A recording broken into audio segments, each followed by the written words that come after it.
Good morning, good afternoon, and good evening to everyone. As we open our forum, we would like to remind the audience to follow these house rules to provide a safe and productive forum for all. We hope that everyone will abide by these guidelines as we proceed to the forum proper. We are also requesting everyone to change your Zoom display name to name and affiliation. First, keep a safe and inclusive forum. Please be mindful of your language and expressions to maintain a safe and inclusive space for everyone. Kindly also keep your microphone muted unless you're invited to speak to minimize background noise. Number three, wait for the Q&A session. If you have any relevant questions for the speakers, please wait for the Q&A portion and type them in the chat box. Please make them as concise as possible due to time constraints. Should you have any questions or concerns, please do not hesitate to send a private message to anyone with orgcom in display name.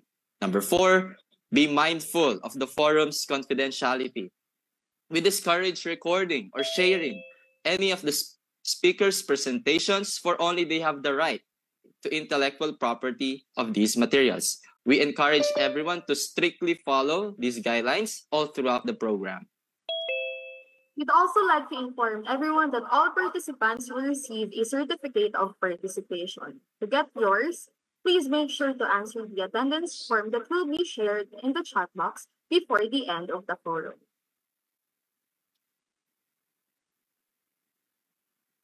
Good morning, good afternoon, and good evening to everyone again. Welcome to the Silicon Economy, powering tomorrow one chip at a time, the role of Luzon Economic Corridor in the semiconductor industry. We are glad to have you all in our discussion tonight. I am Raf, and I'll be one of your hosts for today's forum. I am Sol, your co-host for today's online forum. Before we dive into today's exciting discussions, it is my honor to introduce someone who has been instrumental in shaping the academic foundations of this event. Our opening remarks will be delivered by none other than our STS1 subject advisor and chair of UP-DEP Cultural Committee, Prof. Remy De Leon. Let's give him a round of applause as he opens today's forum. Hello, everyone, and welcome to today's forum on the semiconductor industry in the Philippines and how it is affected by the present situation we find ourselves in. And when I talk about the present situation I find myself in, I was actually talking to the group earlier in the semester about how if certain things happened during the semester, they would have a smooth sailing for their forum. And if some other things happened during the semester, then they would have a very complicated process of getting to their forum because everything would go into some sort of flux in as much as policy is concerned in the semiconductor industry.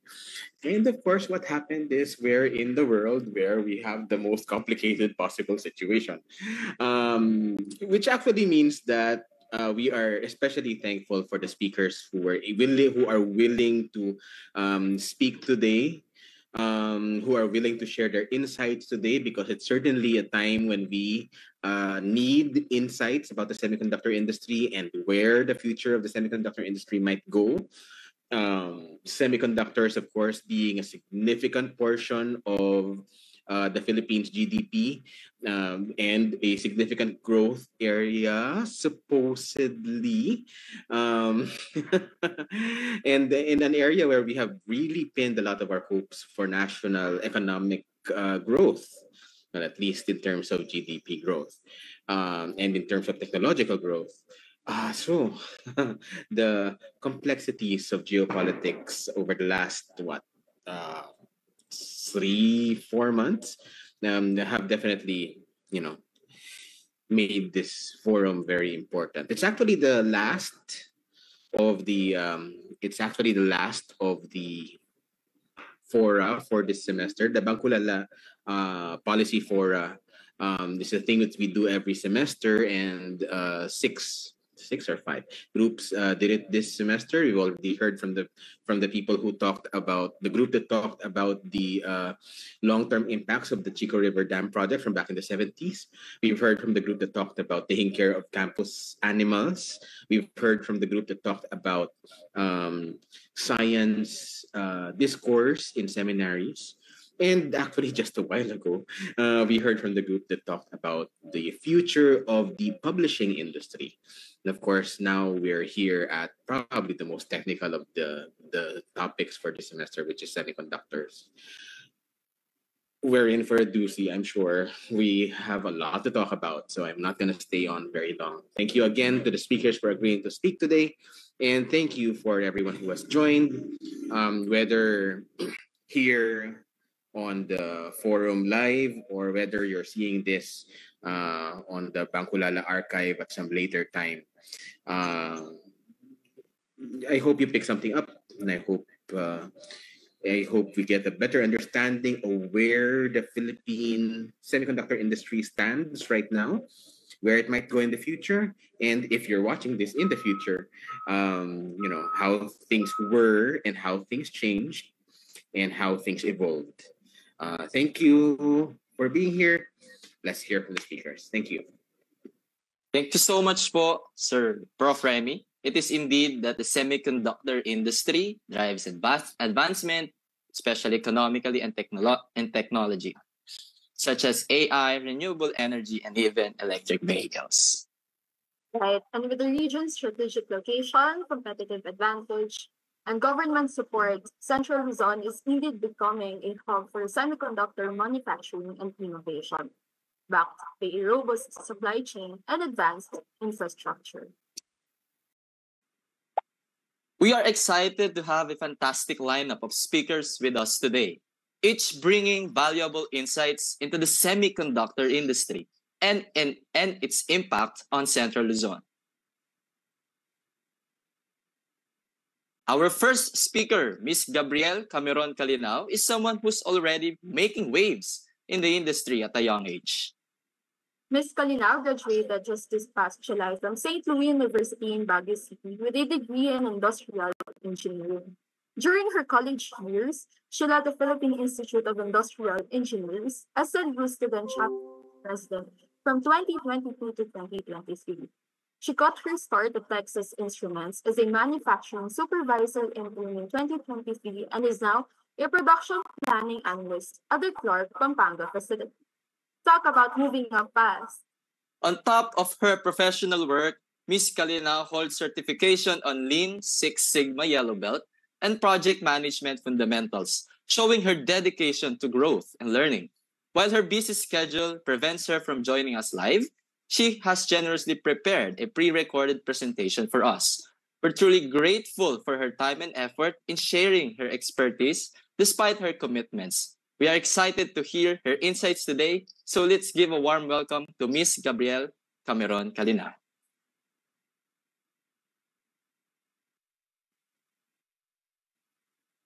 Hi everyone, I'm Cameron Calinao and I'm truly honored to be one of your guest speakers for your webinar today. Today, I'll be giving you my insights and knowledge on the semiconductor industry and how I've seen it work. Right off the bat, I have to say that the title of your webinar series today is very fitting. The backstory of the semiconductor industry in the Philippines is much like silicon. When you get your hands on raw silicon, you'll find it to be remarkably brittle, but it has so many hidden potentials lying within. A little disclaimer here, by the way. You'll be receiving the perspective of an NCG in the world of the semiconductor manufacturing industry. So although it won't be as informative as, say, a veteran in the field, I think you'll be able to understand more since I'll be sharing my knowledge in the most layman terms. Alright, so starting off with a quick introduction about me, just so you can get to know me better. My nickname is Cami. I'm a certified Lean Six Sigma Yellow Belt and a Safety Officer 1. I am Project Management Fundamentals Certified and Lean Fundamentals Certified. I graduated with a degree in industrial engineering from St. Louis University in Baguio City, where I was the president of my organization, the Philippine Institute of Industrial Engineers SLU Student Chapter. Currently, I work as a production planning analyst at Texas Instruments Clark, Pampanga, wherein I plan a portion of the assembly and test manufacturing operations of the plant. For my OJT in college, I worked as a manufacturing supervisor intern for 3 months at Texas Instruments. So now that you know me a little better, let's get to the part that you're all here for, which is getting to know more about the semiconductor industry. But first, let's get to know what a semiconductor is. As you're watching and listening to me right now on whatever device you're on, then you're seeing the capabilities of a semiconductor. A semicon is an electroconductive material that falls between a conductor and an insulator. They're essential for creating components used in our everyday devices, such as our phones, laptops, automotives, satellites. You get the gist. Semiconductors have become the most important products in recent years, and one of the countries that has been playing a large role in the space is the Philippines. As we all know, there is a beginning to everything, and the semicon industry in the Philippines started in the 70s when the Americans decided to invest millions of dollars here in the country. This resulted in the creation of export processing zones, or EPZs, and such companies that were attracted to the cost-effective labor, English-speaking for workforce, and strategic location of the Philippines.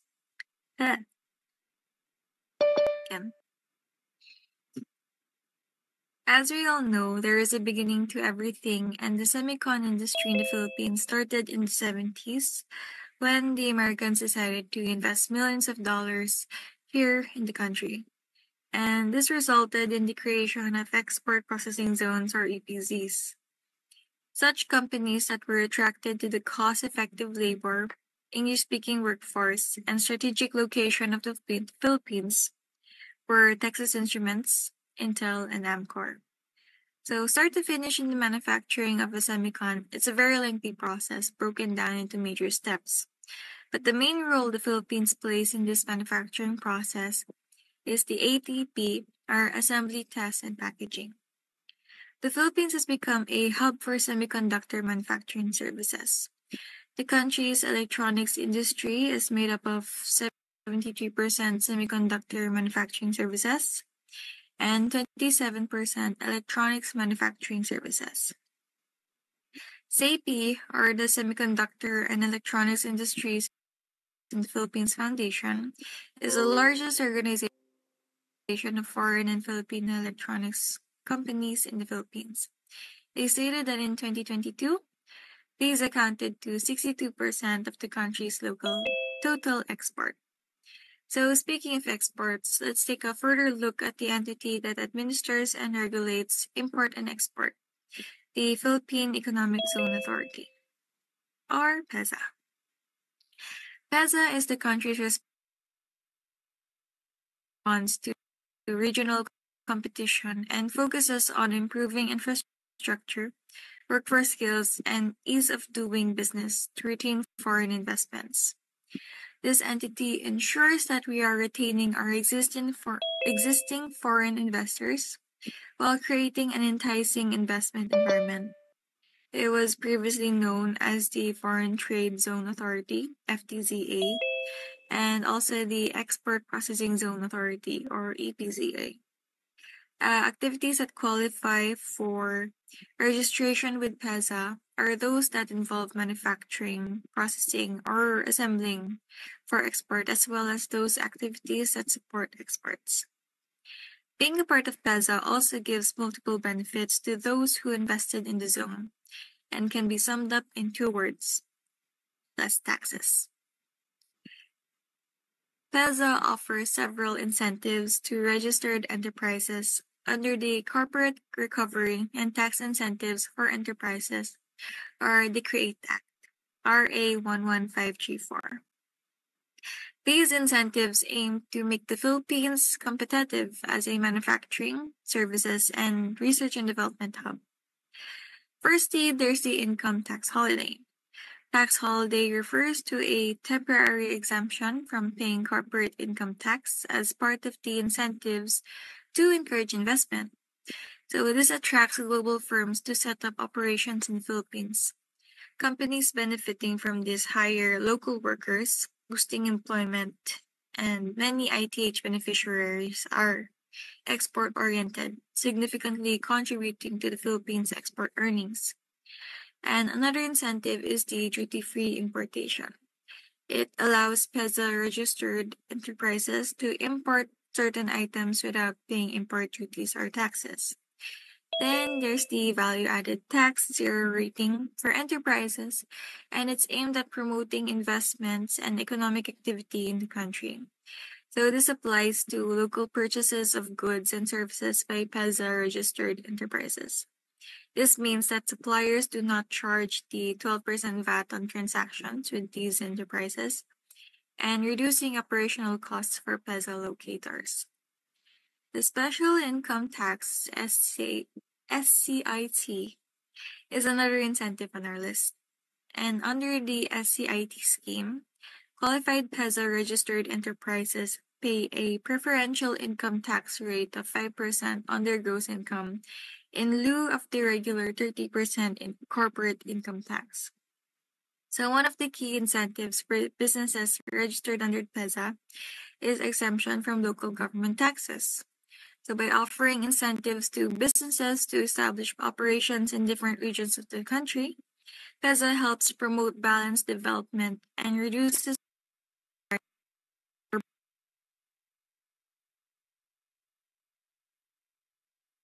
and rural areas. Now that we know how these companies' taxes are being collected, let's see if they're being allocated properly. In April this year, there was a project that's closely linked to the duties of PEZA and will greatly assist in the development of our infrastructure. And it's the Luzon Economic Corridor, or LEC. So this project aims to support connectivity between Subic, Clark, Manila, and Batangas, and was launched by President Biden of USA, Prime Minister Kishida of Japan, and President BBM. So investments have been pledged by the countries involved that would be helping fund railways going between the areas aforementioned, modernization of Philippine ports as well, and creation of clean energy facilities, enhancing the supply chains and deployments. Now, the corridor aims to enhance transportation infrastructure links, making it easier to move goods, people, and services across regions. This reduces the logistical costs, improves the supply chain efficiency, and attracts investments. The corridor will likely also support critical industries like energy, tourism, and IT BPM, the information technology and business process management, which will contribute significantly to Philippines' GDP growth. So the increase in exports drives up national revenues, strengthening the country's trade balance and improving its global financial standing. It also elevates the reputation of Philippine products and services on the global market. This creates opportunities for more diversified and value-added exports.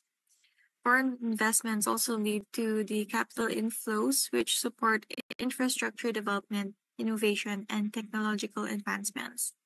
So these investments also boost the Philippines' position in the global supply chain, leading to long-term economic growth and the greater integration into the global economy. And it also increases the export capacity. So the expansion of PEZA registered enterprises driven by tax incentives results in the creation of a wide variety of jobs. By stimulating local economies, PEZA zones contribute to a more equitable distribution of wealth and opportunities across the country. So next is an improvement. Next is an improvement in the supply chain. A more efficient supply chain reduces operational costs for businesses, particularly in sectors like manufacturing and retail, making them more competitive both locally and globally. So as the sector expands, it also encourages the growth of other related industries such as tech startups, digital services, and software development, making the country a competitive player in the global digital economy. And by attracting investment and creating a favorable environment for businesses, PEZA stimulates job creation, regional equity, innovation, and competitiveness. These long-term impacts provide a foundation for sustainable economic growth and development, positioning the Philippines as a dynamic and resilient economy in the global marketplace. Of course, we can't have all this without realizing that there will be challenges and obstacles that may slow down or hinder the economic growth if we're not careful. And these are indeed challenges, but in every challenge, we need to remember that there is an opportunity for improvement. And as we used to say in our industrial engineering department at SLU, a problem is an excuse to make things better. First off, we have artificial intelligence. With the rise of AI in recent years, it is worrying how in a decade or so, robots and AI may replace a large portion of the workforce. A big investment that should be worked on here is the research and development. So next, well, there are policies in recent years that help in making the Philippines an attractive investment option. There are also policies surfacing that may shed a negative light on the country's future economic state. Third and fourth are connected to what I mentioned at the beginning of my presentation, which is that Philippines is being more focused on ATP or assembly, test, and packaging. So the reason why we have not started making wafers right here in the Philippines is because of unqualified water supply and expensive energy costs. And the Philippines can truly soar if tech expertise are honed and trained in Filipinas, and if we're able to make these raw materials needed for semiconductors here. So in conclusion, the Philippines' potential as a semiconductor giant lies in its ability to adapt to global trends, expand its manufacturing capacity, and invest in innovation. And continued collaboration between the government, private sector, and educational institutions will be key to sustaining growth and cementing the country's status as a critical player in the global semiconductor industry. In conclusion, with its established industry foundation, strategic location, and skilled workforce, the Philippines is poised to strengthen its position as a semiconductor powerhouse in the coming years, driving both economic growth and global competitiveness. So that's the end of my presentation. If you have any questions, just kidding. Well, if you have any questions, my email is on the screen right now, as well as my phone number. So you can text or email me if you have any follow-up questions to this. And again, thank you for inviting me, and I wish you all the best.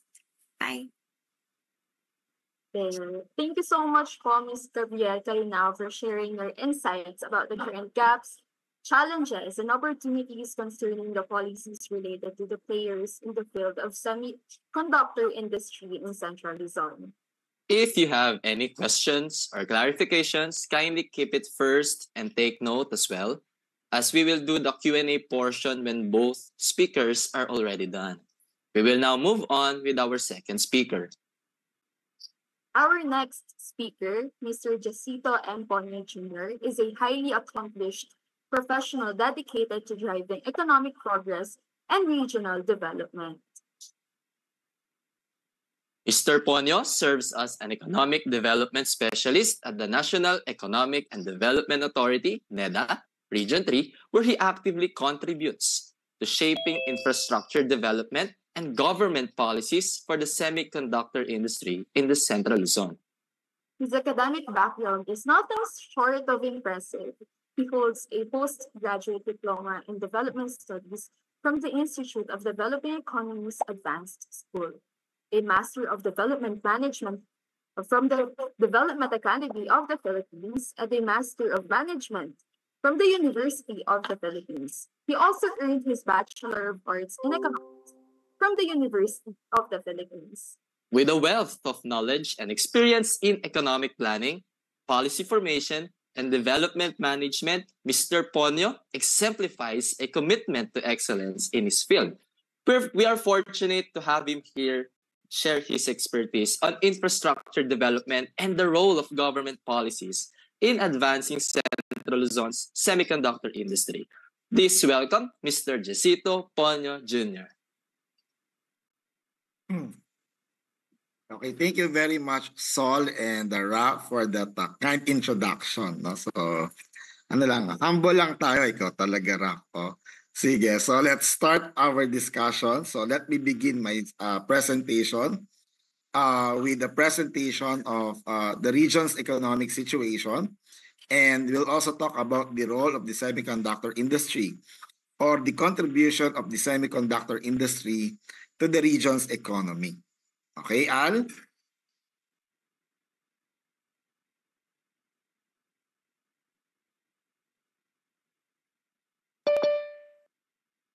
Okay, so sometime in 2019, the Central Luzon's gross regional domestic product was valued at 2.18 trillion pesos, no, at constant 2018 prices. No?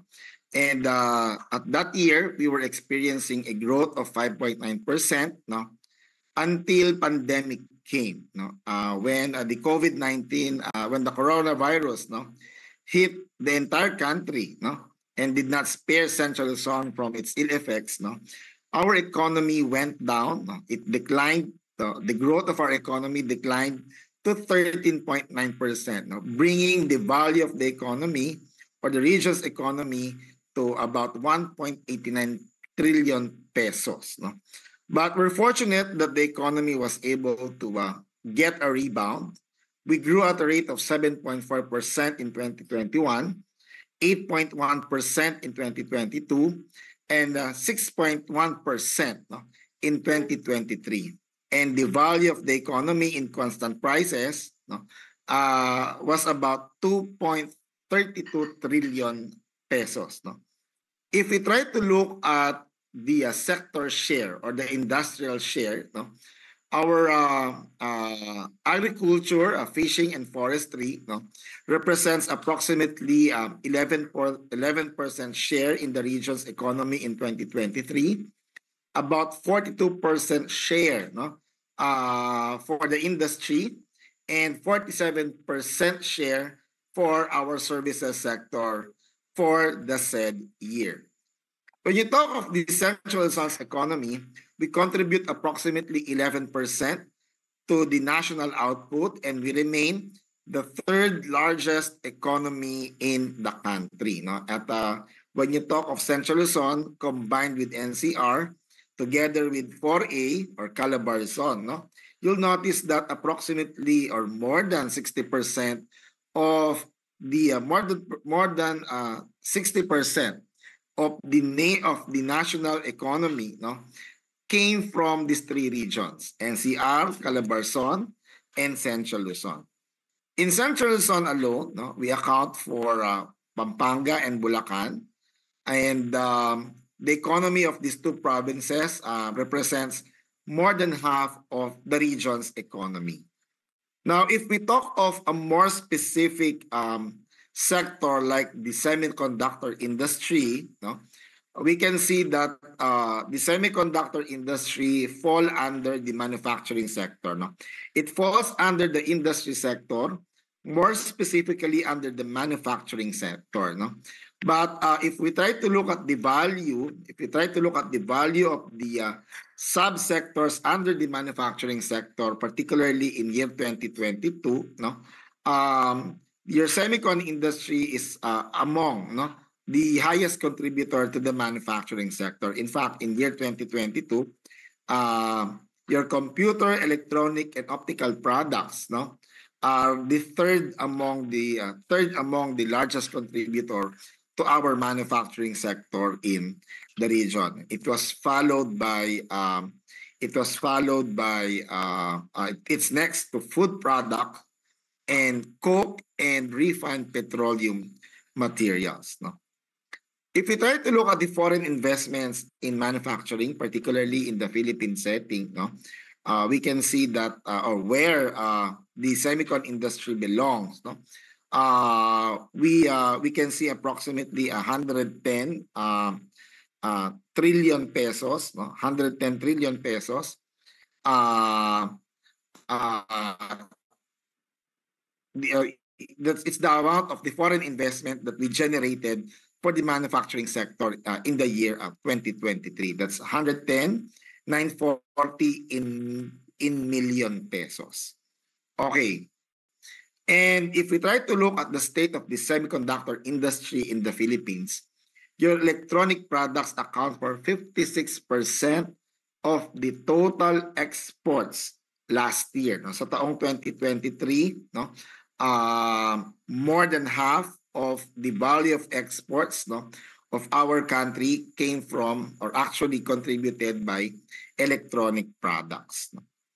And if we try to look at the import, on the other hand, no, it accounts for 21% of the import pie coming from import, no, or the pie or the value of all imports in the country. So it only represents that many firms, no, conduct business in the Philippines, and they are into the semiconductor industry. No? If we try to look at the export statistics, no, we notice that your electronic products, no, represents 81.3%, no, to the total share in the manufacturing sector alone. Okay, so but we notice, no, that's 56. Yes, it's 56.9%. No, yan ay galing dun sa iyong electronic products. No, and we notice some growth. No, particularly in those related to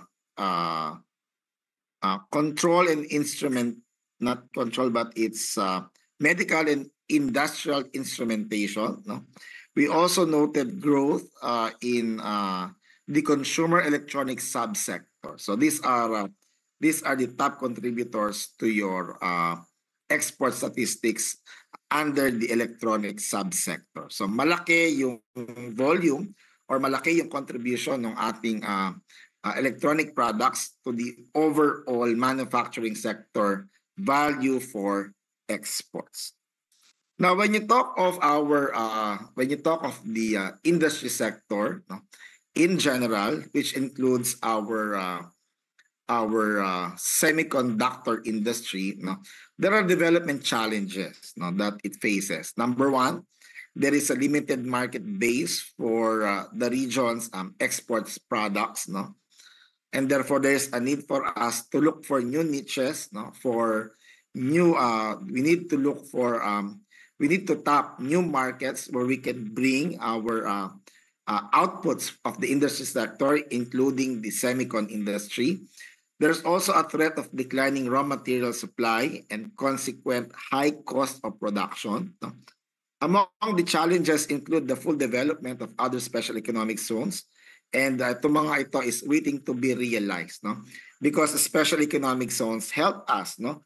Actually, ito yung ating haven of foreign direct investments, and investors within special economic zones enjoy preferential tax treatments, no? And therefore there is sa ngayon yung ating mga special economic zones medyo puno na kasi sila, no? So wala nang lupang paglagyan yung mga ating mga na-attract na investors, and therefore merong in the pipeline pero they are waiting to be realized pa lang. So we need to fast track that, no?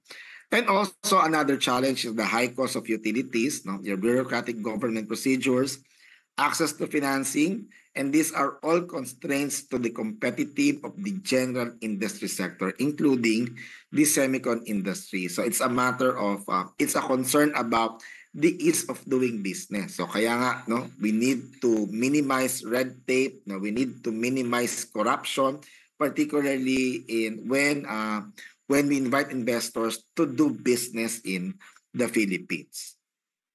Now, to address these constraints and to address all these challenges, no, the National Economic and Development Authority Regional Office 3 no, prepared what we call the Central Luzon Regional Development Plan for the year 2023 to 2028. And it comes with a framework or a development framework. The ultimate goal for Central Luzon is to become a vibrant agri-industrial heartland and a global gateway supported by a balanced ecosystem where people enjoy a comfortable quality of life. No? It is accompanied by economic transformation. We can achieve that through economic transformation for a prosperous and inclusive and resilient society. But more specifically, there are things we need to consider. One is to transform the production sectors to generate more quality jobs and competitive products. But how do we do that?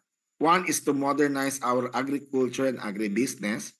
The other thing is to revitalize our industry sector where the semicon industry belong. And of course, you also need to reinvigorate your services sector. No? And as part of the revitalization efforts for our industry sector, we need to promote trade and investments. We need to promote commerce. We need to advance research and development, technology and innovation, and we need to enhance inter-industry linkages. No? And lahat ng yan, kailangan nating ma-accomplish with the help of programs and projects that will help us realize all this trust or all these goals for our region, particularly for the industry sector and the semicon or the semicon subsector.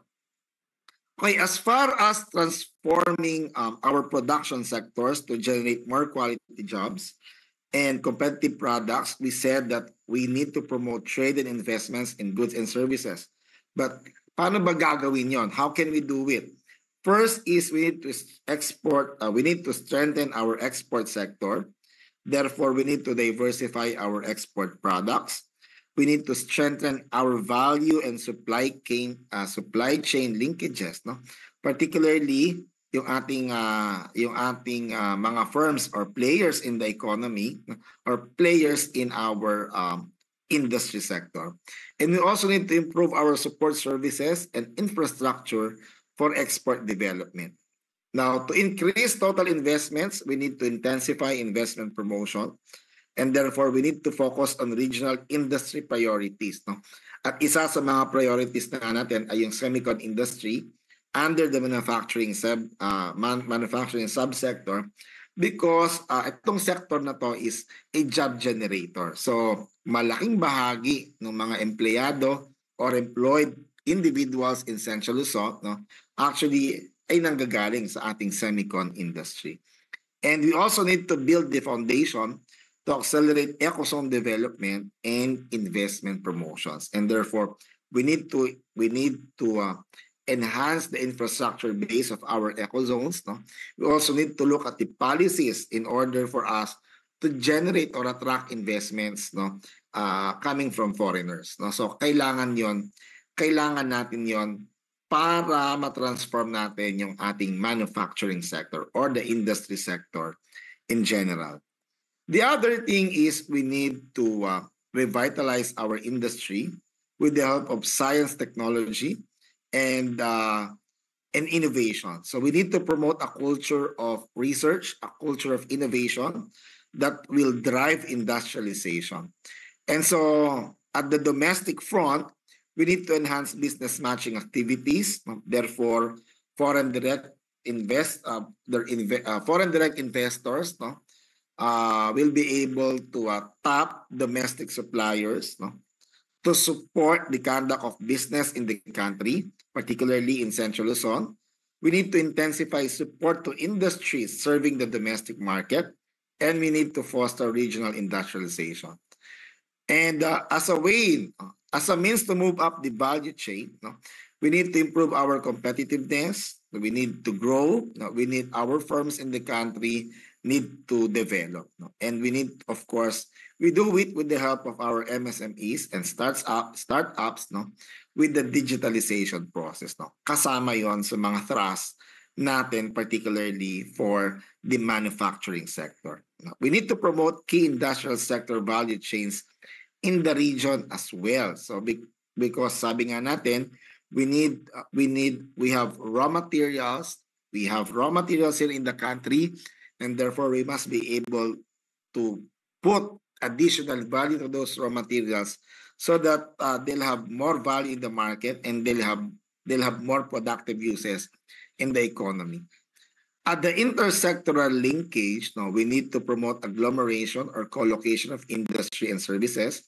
And we need the help, of course, of the academe, particularly yung mga state universities and colleges natin, because yung kanilang mga researches, yung kanilang business incubations, yung kanilang mga pinoproduce na mga technologies, pwedeng i-commercialize yan that can help our semicon industry and generally, of course, our manufacturing sector.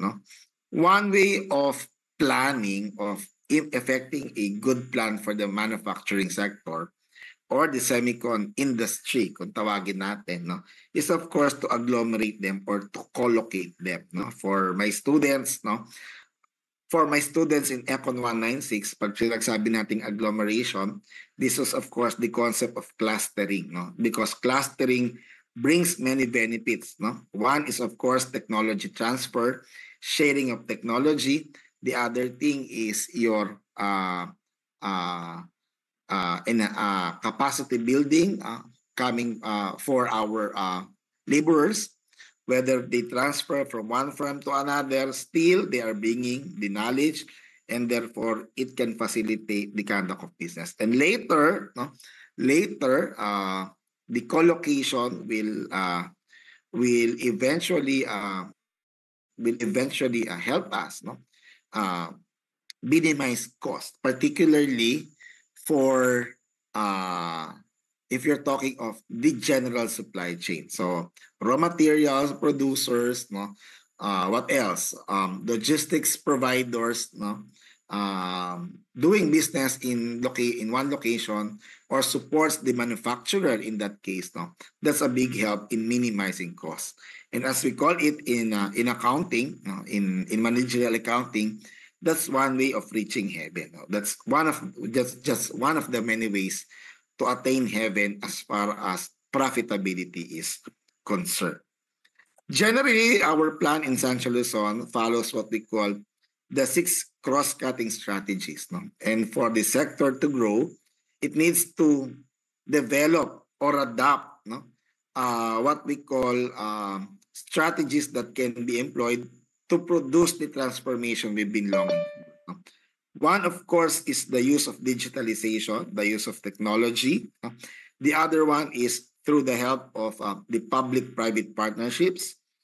Public sector will lead the way, and the private sector will help the government as part of the collaboration efforts to ensure that the industry will thrive, or the semicon industry will grow, develop, and eventually become competitive globally.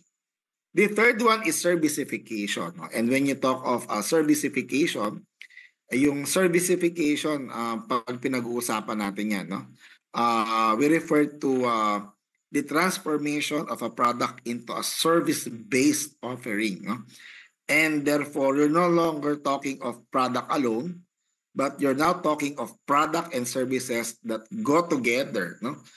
Product itself and the services that may be developed as part of the selling and the production of the product itself. Halimbawa, pag nag-produce ka ng chip, so kailangan ng logistics firm yan, kailangan ng insurance firm yan, kailangan ng banking services yan. That's what we call servicification. Kailangan ng tracking yan. That's what we call servicification. There is a support system, support services, that builds actually the product. The fourth one is, of course, dynamic innovation. The fifth one is enhanced connectivity, which I will discuss later. Therefore, kailangan nating i-build yung ating infrastructure base. And the last one is the greater collaboration between the local government, the national government, and of course, our stakeholders, the private sector. Now, because I am tasked to discuss more specifically the government infrastructure programs and projects that support our semiconductor industry. Let me walk you through to the exciting development in Central Luzon as far as the bid to expand our infrastructure base in the region is concerned. One, of course, in Central Luzon, we are already building, actually kompleto na ito. We have completed the construction of facilities of our new Clark Passenger Terminal building. It includes the construction of facilities such as main roads, passenger car park, taxi buffer, bus station terminal building, your apron, we call it the air side, the taxiway, and of course, the passenger terminal building. The new Clark Airport was estimated to reach 20.3 billion in cost, and it opened in May 2022, and it is fully operational today. This is what we call the air transport connectivity that will facilitate trade. So what we produce, the raw materials, when we import them overseas, we process here, final assembly, and then we bring it to another country where it is supposed to be sold. Okay. The second project is the New Manila International Airport. It is a redundant project relative to Clark.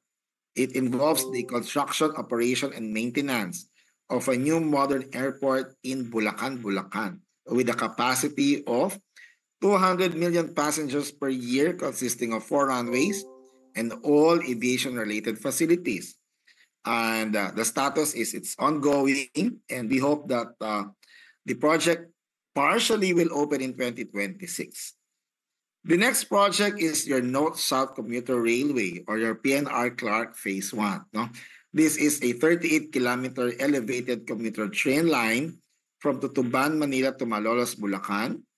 And it will have a minimum capacity of 300,000 passengers daily, and it can carry cargo.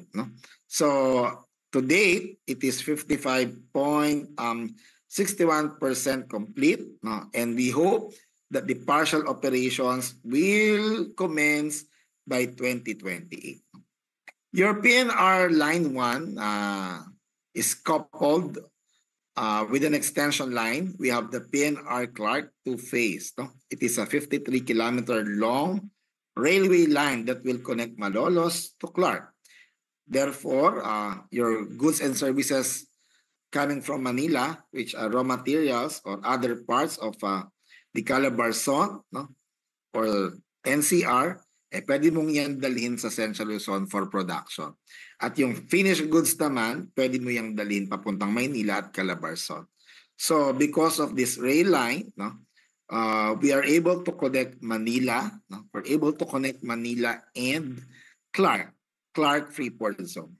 So yung ating mga major urban centers ay connected because of this railway project. And we hope that by 2028, ito ay maging operational na din. We also have MRT Line 7, which is a 23-kilometer elevated rail line of the 14 stations, that's going to connect San Jose del Monte, which is vying to become a highly urbanized city. And therefore, maraming mga firms dyan. Maraming mga manufacturing firms dyan sa San Jose del Monte. And therefore, mapapadali yung pag-ferry natin ng goods and services from the province of Bulacan going to Quezon City. And the project is about 79.4% complete. Actually, we expect the project to be completed sana bago matapos yung buwan na to. So, konti na lang ata yung dinideliver natin dito sa project na to. and patapos na rin naman siya. Hopefully by 2025 it's going to be fully operational, no? And we hope that it will contribute in reducing production cost kasi yung logistics cost mo nagmumura dahil sa release ng trend, no? So laking mura pag ito ay dinaan through our railway system. The other project is our Central Luzon Link Expressway, which is a 30-kilometer 4-lane expressway that will connect and improve access between Tarlac City and Cabanatuan City. Now, it is 94.41% as of now, and therefore your raw materials coming from Nueva Ecija, yung mga raw materials mo galing Nueva Ecija or galing ng Cagayan, no? Mas mabilis mo ng, or even Aurora, o yung mga minerals, kung ano man yan, mapapadala yung pagbiyahe papunta sa Clark kung nasaan yung iyong production center. So your processing plants, your manufacturing plants, no, they're all in Clark, and therefore this is a good project. It will actually make the travel or the process of ferrying goods and services from the production area going to your processing areas, or tinatawag nating value adding areas, which is the Clark Freeport Zone and even Subic onward. We also have your arterial road bypass project, or the Blaratel bypass project. This is a 24.61 bypass road, no? And itong Plaridel na to, dumadaan to hanggang Bustos, Bulacan to, no? This is 85.6%. In-expand nila, no? Kasi hindi sapat yung 2-lane lang. Given the volume, given na yung Bulacan is slowly becoming an industrial province. So may mga firms, may mga manufacturing firms dyan.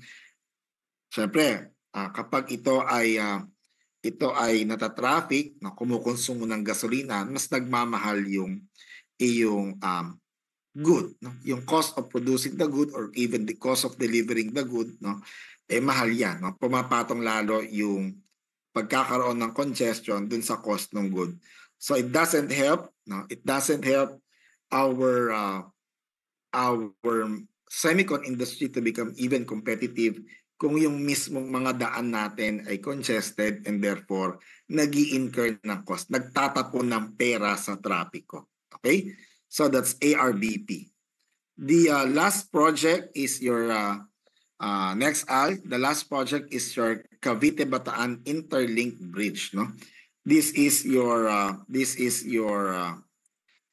an approximately 31.8 kilometer long carriageway bridge with the marine viaduct, roughly about 26 kilometers.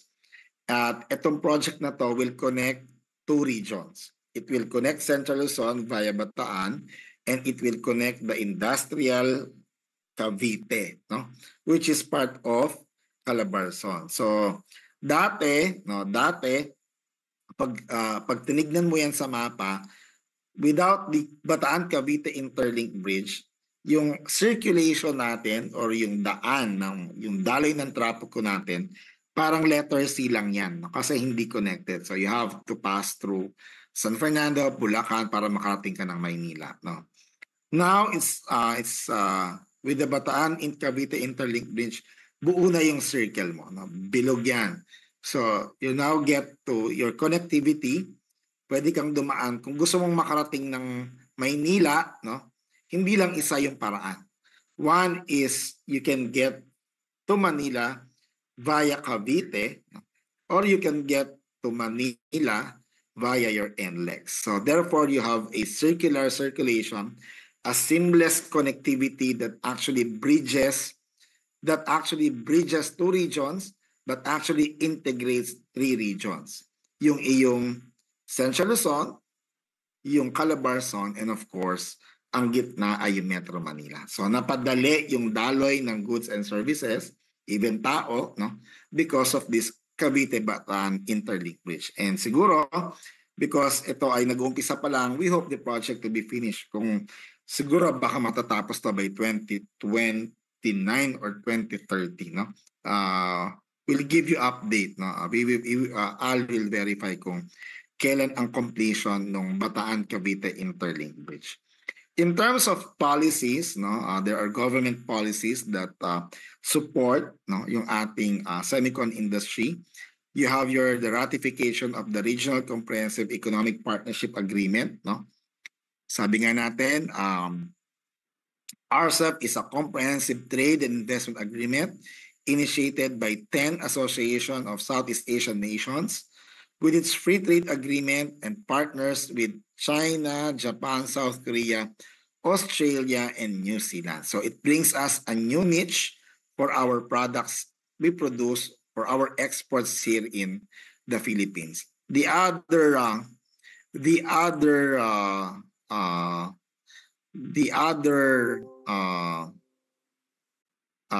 measure is your Republic Act 12066 or the Create More Act, no?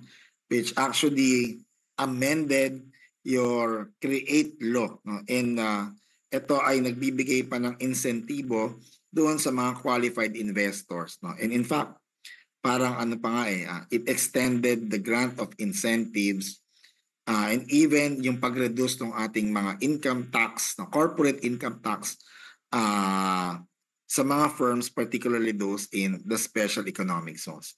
And you have your RA 12063.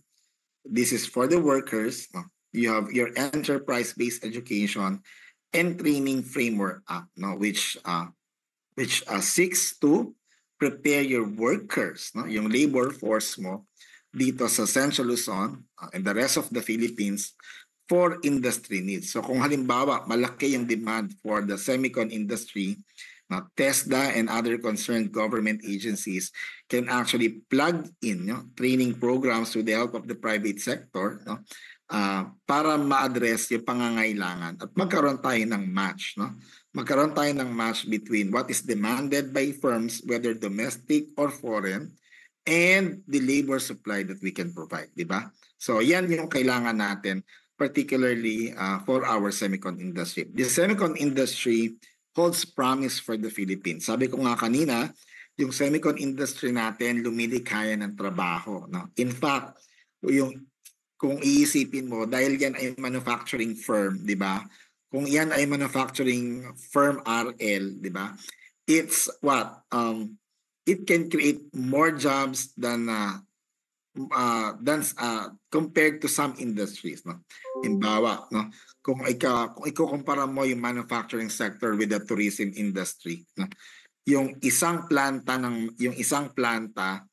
semicon industry, ng isang semicon investor dun sa industriyang yon can actually create maybe 500 jobs, 3 shifts maghapon, no? Pero i-compare mo yan sa hotel, 'di ba? Yung hotel, yung isang tao kaya niyang trabahuhin yung isang floor, 'di ba? So, konti lang yung jobs na generate. Well, they generate jobs. Pero konti, unlike when you talk of the manufacturing sector, particularly the semicon industry, dahil kahit na technology aided yan or technology assisted, kailangan pa rin ng tao to assist the machine in operating para ma-operate yung machine at makapag-produce ng goods, no? Mga chips, electronic products. These are all outputs of your semicon industry in the Philippines and in Central Luzon in particular. Okay, so I hope marami kayong natutunan with the sharing I gave, no, a while ago, and sana mas na-enlighten kayo on the state of the semicon industry in Central Luzon and the government projects and policies that support the competitiveness of our sector. Okay, maraming salamat. Thank you all, and thank you of course to UPDEP for this invitation. Okay, thank you so much, Rinpo Sir Ponyo, for generously sharing your knowledge on infrastructure development and government policies driving growth in the semicon industry. After hearing such an insightful presentations from our speakers, I am sure many of you are eager to dig deeper into the ideas they have shared. That's right. And now's the time to ask those questions that have been on your mind or to share any thoughts sparked by today's discussions. But because Ms. Kalinao couldn't join us live today, you can send your questions in the chat box and our members will take note of them. We will send typewritten answers in your email after we ask Ms. Calinaw. Thank you so much. If ever you have any questions for our speakers. And we will now open the Q&A portion for Sir Ponyo's session. If you have any questions or clarifications, you may open your mic or type them on the chat box. Okay. We have here some questions on the chat box. Okay, let's start with the question from Prof. Remy. Okay, so for Sir Ponyo later, okay. What's the best case scenario for when the Philippine semicon industry might get past the cheap labor phase and start edging into the high-end chips market currently dominated by Taiwan? Okay, again, just to repeat the question. What's the best case scenario for when the Philippine semicon industry might get past the cheap labor phase and start edging into the high-end chips market currently dominated by Taiwan?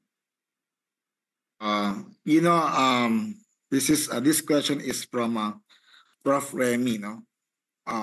One factor why we can't one consideration why we can't attract investors, particularly in Subic Clark area, it's because your eco zones are already filled, no?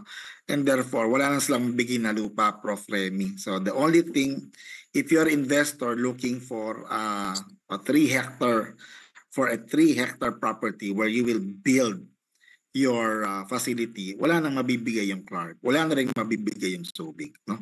So where else can you give, no? Pwede ka magbigay sa Apeco, but Apeco is more than 100 kilometers. More, baka 300 kilometro yung line ng Apeco from Clark, no? It's Aurora, it's in the northern part of Aurora. So hindi yun fit for investment, lalo na wala pang infrastructure dun sa eco zone na yan. But of course, incentives are available, but the lack of infrastructure is one thing to consider. So kaya walang nag-i-invest pa masyado doon, no? You have Subic and you have Clark and you have AFAB, no?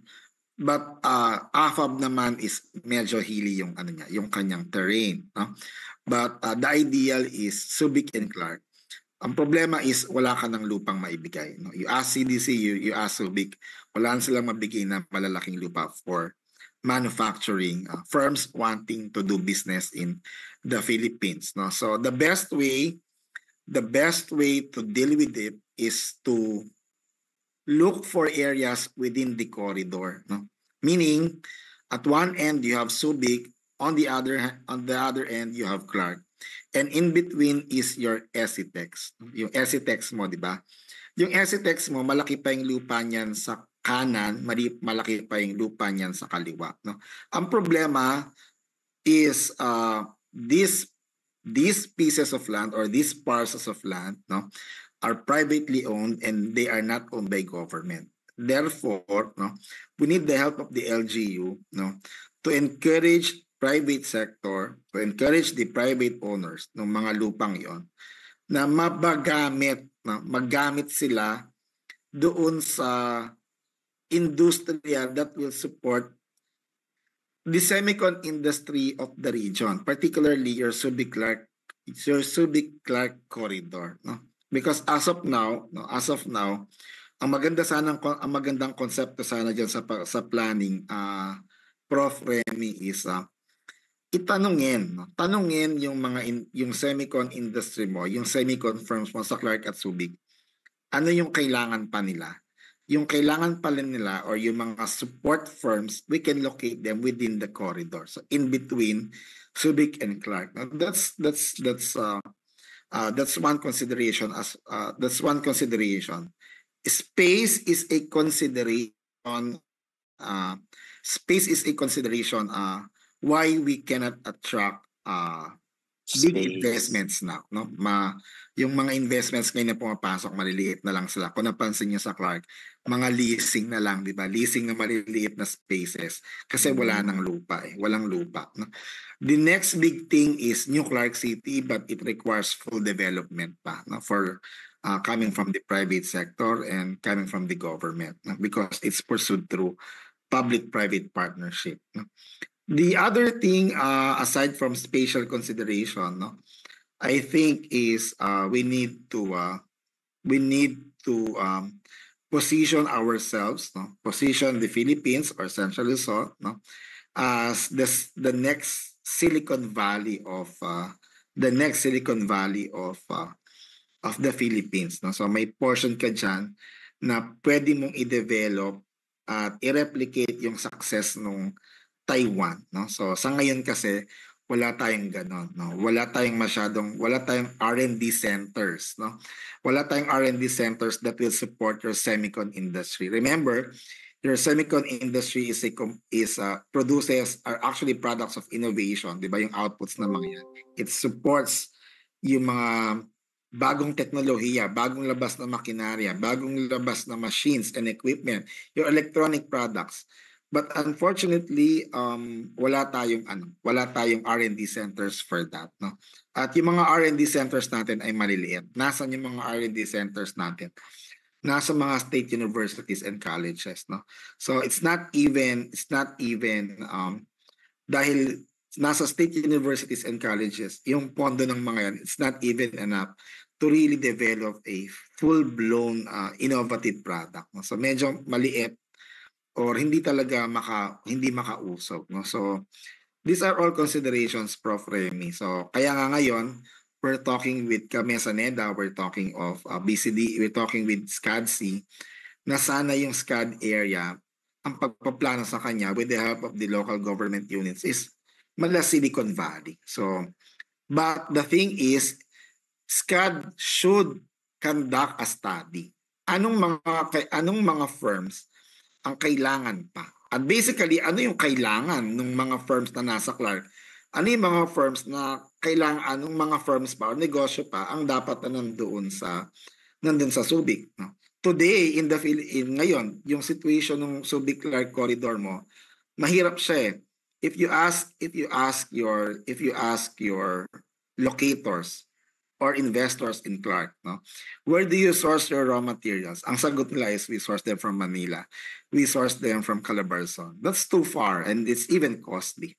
So ang challenge sa atin is may plano na yung mga negosyo which are producing raw materials or inputs to business in Clark and Subic should be located near Clark and Subic. And when you're talking of near Clark and Subic, you're only talking of the corridor, the Subic-Clark corridor. Yung pagitan or yung lupa sa kaliwa at lupa sa kanan ng Subic-Clark Tarlac Expressway, nung SCTEX. Okay, yun yan, Prof. Remy.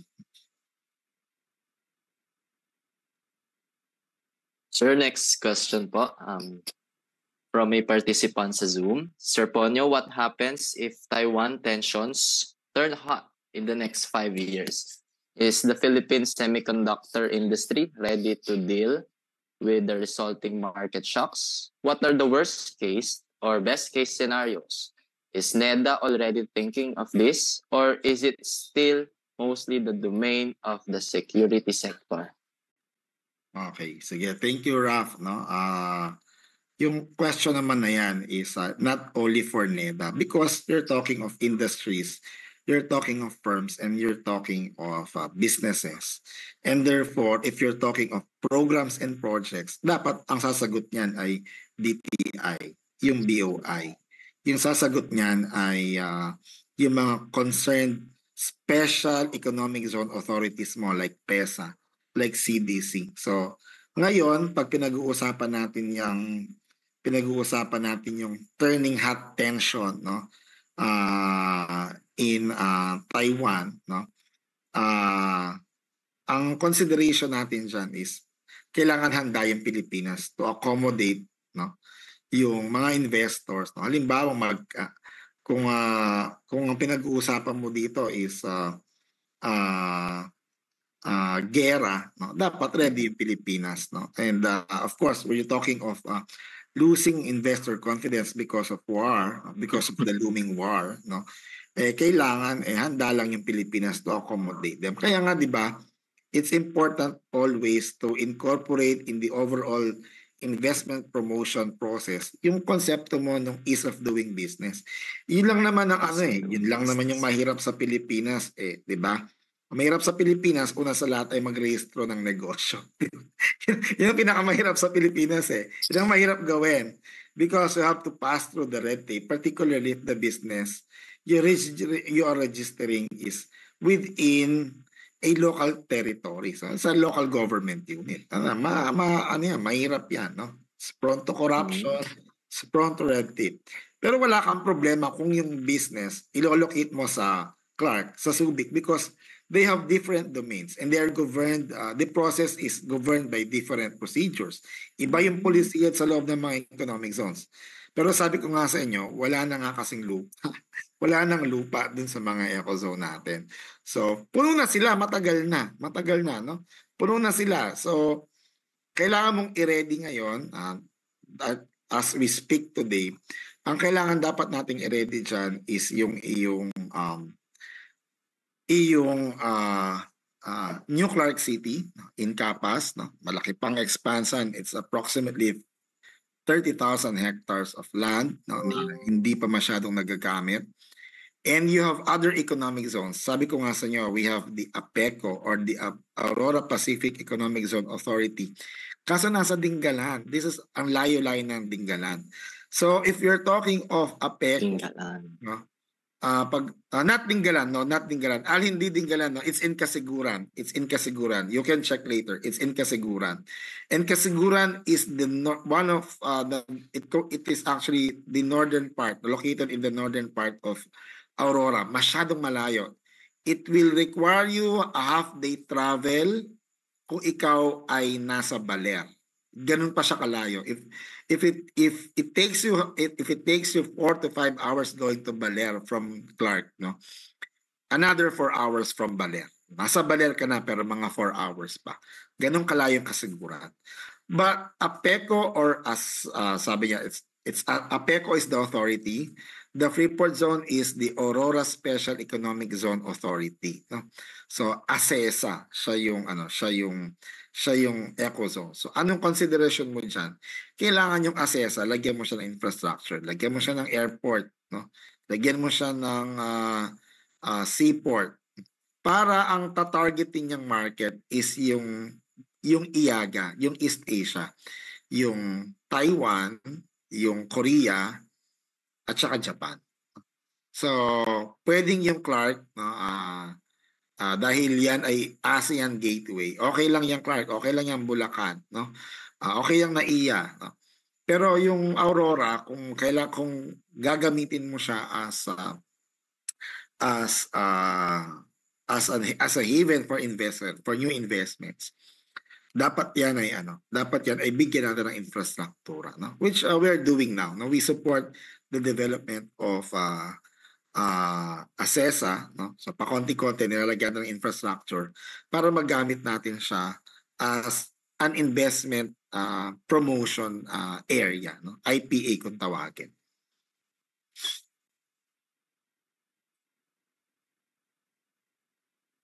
Well, thank you so much for that, Mr. Ponyo.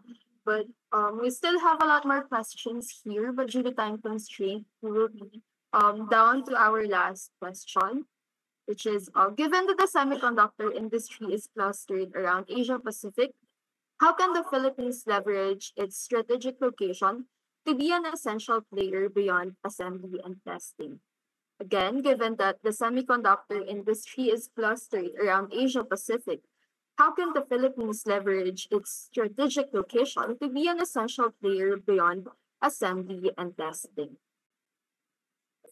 Okay, this question is quite difficult because it's not easy to do. Diba? So we will just bank on the major infrastructure that we have, and of course the labor force, the pool of labor force we have. These are two things or two factors that will help us attract investments. And these are two things that will level up our status from an assembly and testing area to a final destination or a final assembly area. Kasi meron kasing sa semicon kasi may tinatawag na partial assembly, di ba? Partial assembly and the final assembly area. So yung final assembly, ito yung mga bahagi pa rin ng global value chains mo, like Bangladesh, di ba? Like Vietnam, tapos pupunta ng Europa yan, pupunta ng Amerika yan. Doon gagawin yung final assembly.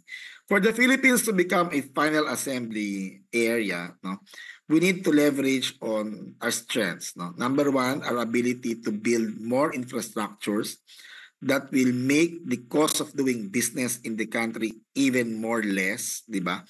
And of course, kailangan natin i-build yung manpower mo. Without the manpower, hindi pupunta yan. No?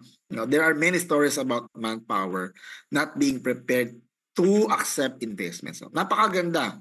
You have so many, you can always offer many incentives, but at the end of the day, yung mga investors na yan will have to deal with the people who will produce the output. And therefore, you should be able to invest in the education of your people, yung kanilang training, kaya nga maganda yung isang batas, no?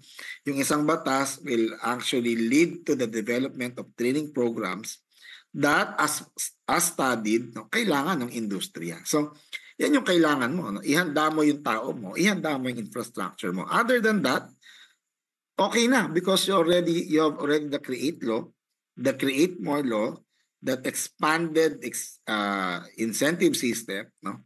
But yung incentives kasi is hindi yan guaranteed, no? Hindi yan long term, no? Hindi porket may incentive policy ka pupunta na yan. Paano naman yung tao mo nagtatrabaho? So, you need to really invest in the education of your people, manpower, no? And syempre yung yung infrastructure mo. You have to prepare your airports that can carry cargo. You have to prepare your seaports that can carry bulk cargo. So you also have to prepare your road networks to ensure that there will be savings in time that will translate to economic benefits and lower production costs.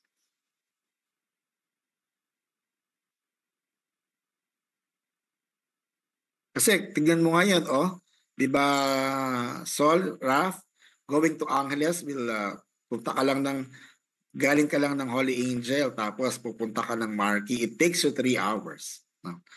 Maganda yung daan mo pero hindi maganda yung traffic management system mo. It remains costly on the part of the businesses.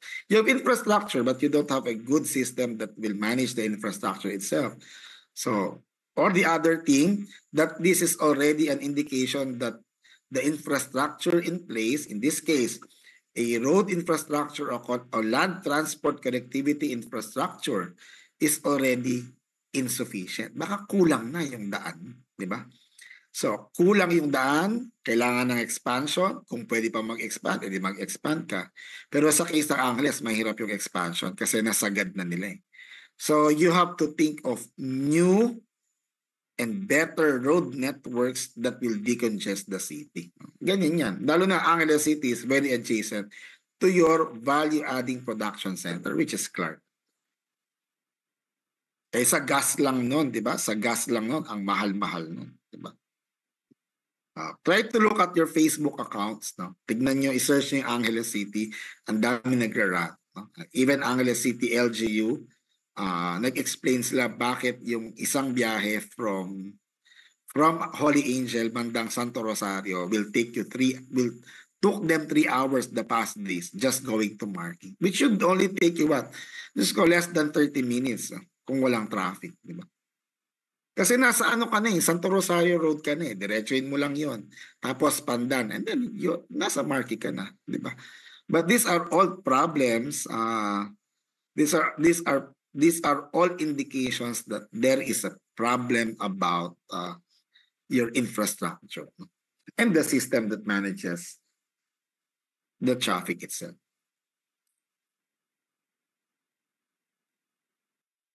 Alright po, sir. Actually, very agree. Kahapon lang po yung Rotonda going to Balibago. Parang 30 minutes to 1 hour yung traffic sa super lang. Moving on, I think marami tayong questions, but due to time constraint, again, we will rest assured that we will take note of all of your questions, and we will get back to you with the answers. Okay, proceeding to the next part, Graph. Next slide, please. At this time, we would like to express our deepest gratitude to Miss Kalinaw and Sir Ponyo for their time and expertise. It is our pleasure to present them with a certificate of appreciation for their invaluable contributions to our forum today.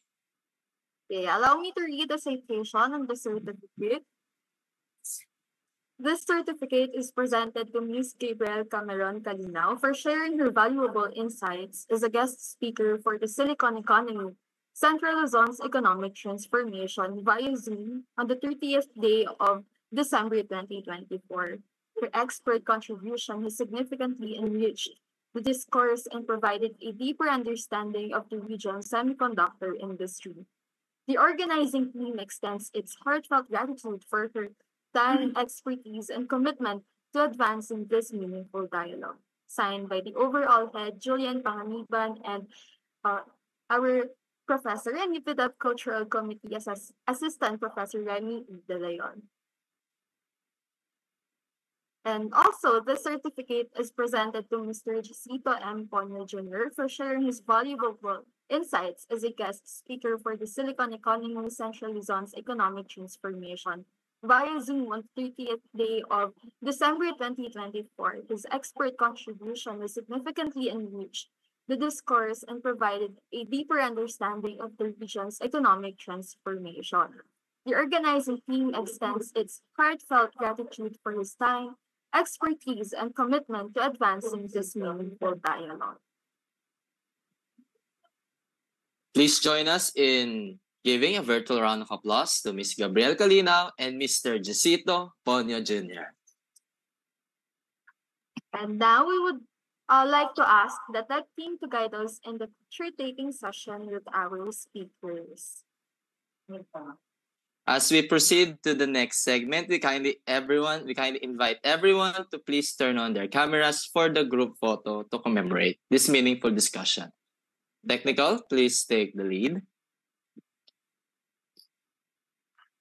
While we wait for others to turn on their cameras, pwede ba namin makuha yung mga naging reaction natin sa naging forum? Pwede tayong mag-heart, pwede tayong mag-clap. Kung naiyak kayo, pwede rin. Lalong-lalo na, totoo yung sinasabi ni Sir Ponyo. Alam mo, gusto kong pumunta ng norte, dadaan ka ng Angeles, sa may Pandan, napaka-traffic. Dadaan ka sa kabila, sa likod niya, sa may Astro, napaka-traffic din, sa malulusot. Alam mo, sa baba ng tulay ng SPCF, doon pa lang traffic na. So, saan ka malulusot, di ba? So, pumunta pa doon sa may Mabalaka na side, Magalang, wala. It will take you 2 hours, 3 hours. Sabi nga ni Sir, 3 hours. Totoo yun. It's very true. Yes, and ramdam natin ang pinagdaraan ng hirap ng ating host. And now, I think we'll get to our picture taking. And while hindi naka-open yung camera, kindly send some cards. Okay. Tech team, 1, 2, 3. Okay, another one. 1, 2, 3. Second page. 1, 2, 3. Okay, last one. 1, 2. Ayan. Thank you so much, everyone, for opening your cameras. If you still have any questions, feel free to raise your hands or ask your question through Slido. But before we head in with our closing remarks, please kindly answer the attendance form linked in the chat box. This will serve as your attendance in today's forum. Okay, just to remind everyone as well that we will post our answers through our Facebook page, The Silicon Economy. Yes, so now let's proceed from Ms. Julian to hear from Ms. Julian Panganiban, the head of this forum, whose leadership made this event possible. This forum wouldn't have been as successful without her guidance. Hello, everyone. Good evening. On behalf of my team, the Silicon Economy, let me extend my heartfelt gratitude to all of you who have joined us in today's webinar. To our speakers, Sir Ponyo and Ma'am Kalinaw. Thank you, Sir Ponyo. We greatly appreciate your presence tonight. Remarkable insight. Thank you as well to Ma'am Kalinaw, who may not be here with us virtually, but extended her effort by providing us with her pre-recorded talk. To our professor, Sir Rem, thank you po for your unwavering support throughout the semester. We may not have done this successfully without your guidance. To our audience, thank you so much for your interest in joining our webinar. We hope you learned something and enjoyed it as much as we do in preparing it for you. And of course, to my team, allow me to mention them: JP, Lange, Ate Dani, Sol, Aina, Arla, Angela, Alfonso, and Ralph. Thank you all so much for your efforts, valuable contributions, and dedication in making this event a success. I appreciate you all and congrats to us. Once again, thank you and happy weekend, everyone. Yay. Thank you, Ms. Panganiban, for your inspiring words and for leading us through this incredible discussion. We truly appreciate your dedication and leadership. As we near the conclusion of today's forum, we want to express our heartfelt gratitude to everyone who contributed to making this event a success. Discussions like this reminds us of the importance of collaboration and innovation in driving economic transformation. We are also grateful to Prof. Remy for his guidance and unwavering support throughout the preparation of this event. His insights have been invaluable in shaping the meaningful discussions we've had today. Thank you po, Prof. Remy, for inspiring us to explore the critical intersections of technology, policy, and regional development. Your dedication truly motivates us to delve deeper into these pressing issues. And to all our participants from UPDEP and especially those from other universities and companies in the industry, thank you for your active engagement and thoughtful contributions. Your presence made this forum not only enlightening, but also truly impactful. Let us carry forward insights shared today as we continue working toward Central Luzon's growth and embracing this opportunity brought about by the Silicon Economy. Once again, thank you to our speakers, Ms. Gabriel Cameron Calinaw and Mr. Josito Ponyo Jr., and to everyone who made this event possible. This concludes our forum, The Silicon Economy, Powering Tomorrow, One Chip at a Time, the role of the Luzon Economic Corridor in the semiconductor industry. Thank you, everyone, and have a great weekend ahead.